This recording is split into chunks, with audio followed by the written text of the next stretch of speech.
नीटचे paper फुटण्याचा राग आहेच, पण हे जे बाकीचं जे साचून ठेवलेलं आहे ना, त्याचं काय करणार आहात?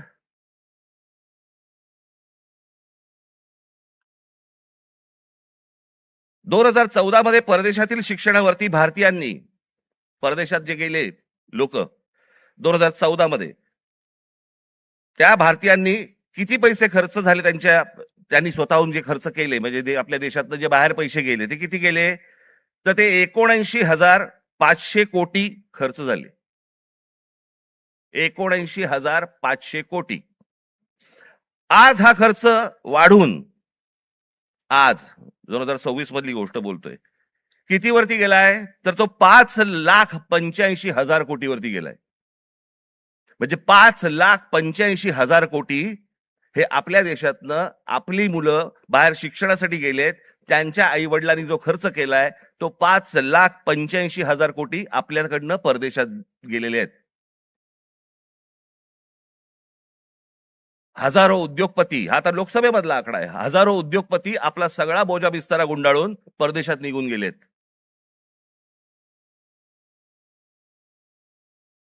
अहो एवढं कशाला? ज्यांनी मोदींवरती चित्रपट काढला होता, नरेंद्र मोदींवरती चित्रपट, आणि ज्याच्यामध्ये नरेंद्र मोदींची ज्यांनी भूमिका केली होती,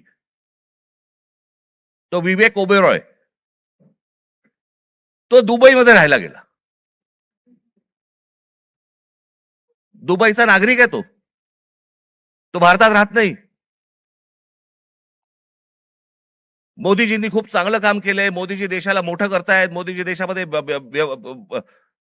काय काय काय उद्योग आणतायत, हे आणतायत वगैरे वगैरे, अशी मुक्ता फळं जी आत्ता केली. तो कोण? आर माधवन, माधवन ना तो, आर माधवन. विचारा कुठे राहतो हा आर माधवन? दुबईमध्ये स्थायिक झालेला आहे. यांना जर समजा या देशाबद्दल आहे प्रेम, या देशातल्या पंतप्रधानांबद्दल प्रेम आहे, ते विकास करतायत, हा जर समजा ह्यांना विश्वास आहे, हे परदेशात का जाऊन राहतायत? हे परिवारासकट दुबईला जाऊन का राहतायत? इथे येणार, स्पॉन्सर फिल्म मध्ये काम करणार, गव्हर्नमेंट स्पॉन्सर्ड फिल्म मध्ये, ते धुरंदर बिरंदर, आणि मग इथून करून जाणार परत दुबईला. देशात खूप चांगलं चाललेलं आहे, मी चाललो दुबईला. ही माणसं दुबईला जात आहेत, या मुलांचं काय घेऊन बसलोय आपण?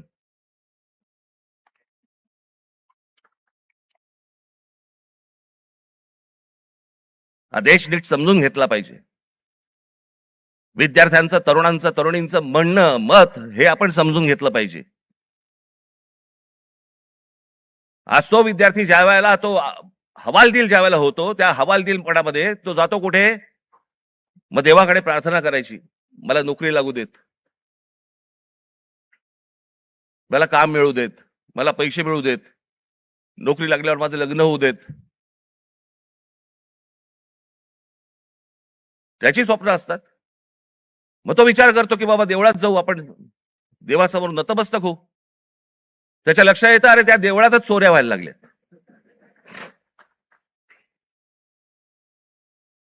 देवळात चोऱ्या. राम मंदिरासारखं इतकं भावनिक दृष्ट्या महत्वाचं असलेलं एक राम मंदिर उभं राहतं, आणि त्या राम मंदिरामध्ये 1400 कोटी, आता नुसता जस्ट आकडा आलेला आहे, 1400 कोटी रुपयांची चोरी होते.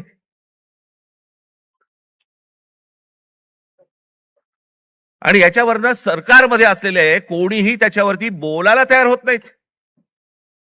राम मंदिरावरती मतं मागताना बरोबर गेलात तुम्ही, मग ज्या वेळेला 1400 कोटी रुपयांची चोरी झाली, पंतप्रधान स्वतः एकटे गेले होते, सगळेजण बाजूला उभे होते, स्वतः एकट्याने जाऊन तिकडे जाऊन पूजा केली, प्रतिष्ठापना केली, सगळ्या गोष्टी केल्या. पंतप्रधानांनी याच्यावरती बोलायला नको राम मंदिराच्या चोरीबद्दल? का त्या अयोध्येमधनं एक खासदार निवडून नाही आला म्हणून आमचा संबंध तुटला, असं आहे?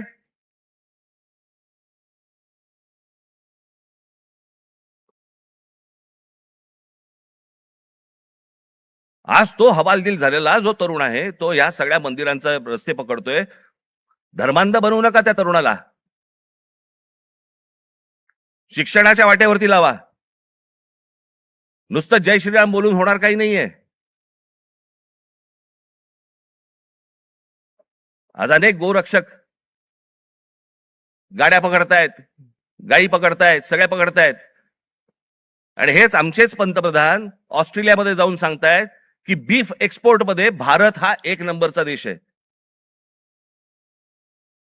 बीफ एक्सपोर्ट मध्ये ते कापल्याशिवाय होणार आहे का एक्सपोर्ट मध्ये आपण 1 नंबरचे? मग त्या गोरक्षकांचं काय करायचं? आपण करतोय काय? देश चाललाय कुठे? देश काय विचार करतोय? काय कशाचा कशाला ताळमेळ नाही. बस दिसली जमीन की दे अदानीला, दिसलं जंगल की दे अदानीला. आम्ही काही ह्या सगळ्या गोष्टींचे काय फक्त टीका करण्यासाठी हा विषय नाहीये. मला असं वाटतं ही गोष्ट परिस्थिती समजून घेणं गरजेचं आहे. या देशामध्ये काय सुरू आहे आणि काय घडतंय. मी आज अजून एक गोष्ट तुमच्या समोर आणणार आहे. माझे पत्रकार बांधव इथे आलेले असतील.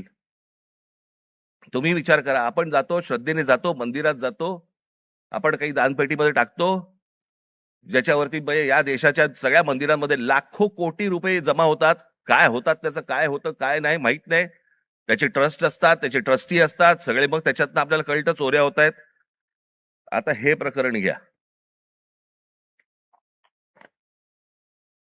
पत्र आहे प्रति माननीय श्री एकनाथ शिंदे साहेब, उपमुख्यमंत्री महाराष्ट्र राज्य. विषय सिद्धिविनायक मंदिर न्यास मधील दानपेटीतील चोरीबाबत वरिष्ठ पातळीवरती चौकशी करण्याबाबत. जिथे आपण श्रद्धेने जातो, जिथे दानपेटीमध्ये आपल्याकडे भाविक जातात आणि पैसे टाकतात,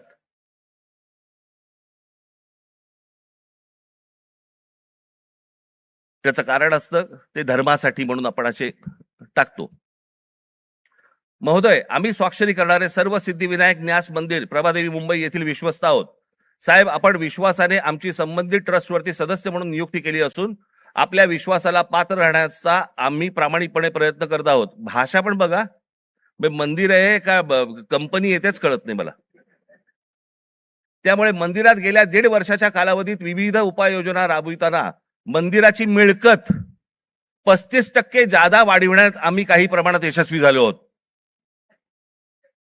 मिळकत तुम्ही कशाची यशस्वी झालात? असो महोदय, विश्वस्तांच्या सतर्कतेमुळे मंदिरातल्या दानपेटीतून पैसे चोरणारे कर्मचारी पकडले गेलेले आहेत. हे कर्मचारी पकडण्यापूर्वी दर बुधवारी मंदिरातल्या दानपेटीतील रकमेची मोजदाद ही 50 लाख रुपयाच्या आत होती. मात्र हे कर्मचारी पकडल्यानंतर गेले 3 आठवड्याची दानपेटी रक्कम ही 1.5 कोटी रुपयांच्या घरात पोहोचली आहे. याचाच अर्थ यापूर्वी दर आठवड्याला दानपेटीतील जमा होणाऱ्या काही रकमेतील काही रक्कम ही लंपास होत होती. त्यामुळे दरवर्षी सुमारे 18 कोटी रुपयांचे मंदिराचे नुकसान होत होते. याचे धागेदोरे वरिष्ठ पातळीवर आहेत असा आमचा ठाम संशय आहे. साहेब, या प्रकरणाची आपण गंभीर दखल घेऊन शासकीय पातळीवरती संबंधित प्रशासनातील वरिष्ठ अधिकाऱ्यांची चौकशी लावावी अशी आमची आपणास विनंती आहे. विश्वस्त मंडळ सिद्धिविनायक गणपती मंदिर न्यास, प्रभादेवी मुंबई. राहुल हे सगळ्यांनी सह्या केल्या आहेत.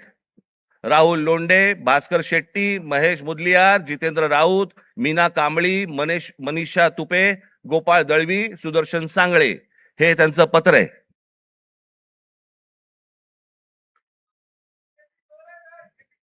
हे सगळं म्हणजे 18 कोटी रुपये दर वर्षाचे सिद्धिविनायक मंदिरामधनं चोरी होतीये. आपण भाबडेपणाने, भाविकपणे आपण तिकडे जातोय, दानपेटीमध्ये आपण टाकतोय. हे असल्या चोऱ्या होत आहेत. ही माणसं सगळी मंदिरं लुटतायत. हाच तो तरुण, हेच ते विद्यार्थी परीक्षांच्या वेळेला नोकरीसाठी मंदिरामध्ये जातायत, पायऱ्या झिजवतायत, सांगतायत देवाला मला नोकरी मिळू देत, आणि त्याच मंदिरामध्ये चोऱ्या होत आहेत.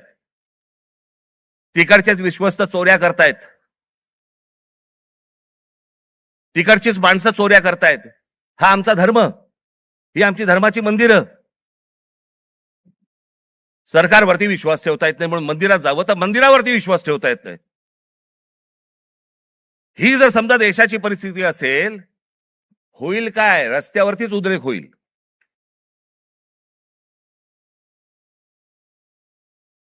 राजकारण सोडून द्या बाजूला. मला असं वाटतं या सगळ्या गोष्टींचा सामूहिक देशाचा म्हणून, राज्याचा म्हणून आपण विचार करणं गरजेचं आहे सर्वांनी मिळून. निवडणुका येतील त्यावेळेला विचार करू वेगळा. पण आज काय परिस्थिती आहे? हे का झालं? कशामुळे झालं? हा उद्रेक का झाला? मला असं वाटतं ह्या गोष्टी समजून घ्यायला नको. अनेक अनेक बारीक बारीक बारीक बारीक त्याला लेयर्स आहेत, पापुत्रे आहेत. ते पापुत्रे चढत चढत चढत चढत त्याची वडी झालेली आहे ही. मला असं वाटतं ही गोष्ट सरकारने समजून घेणं गरजेचं आहे. आज मनातल्या तरुणांच्या, विद्यार्थ्यांच्या आशा, आकांक्षा, महत्वाकांक्षा या मला असं वाटतं विद्यार्थी सेनेने समजून घेणं गरजेचं आहे. नोंदणी होत राहील, पण त्यांची ते काय विचार करतायत मला असं वाटतं हे पाहणं गरजेचं आहे. याच्यामध्ये जर बदल झाला नाही, मी हीच गोष्ट एकदा मागे जेव्हा नीटचा पेपर फुटला होता 2016 साली, त्यावेळी मी पंतप्रधानांना फोन केला होता आणि त्यांना मी सांगितलं होतं की म्हटलं हे तुम्ही स्वतः ह्याच्यामध्ये जातीने लक्ष घाला या प्रकरणामध्ये.